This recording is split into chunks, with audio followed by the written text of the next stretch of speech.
The BioLong device is not battery operated and must be plugged in. The device has to touch your skin and must have full contact in order to work with all settings.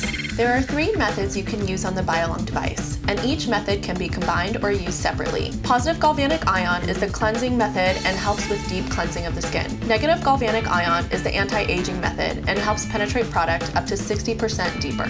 The sonic function tightens and tones the skin and should always be on when using both galvanic ion functions. When using the galvanic ion functions, always set your intensity.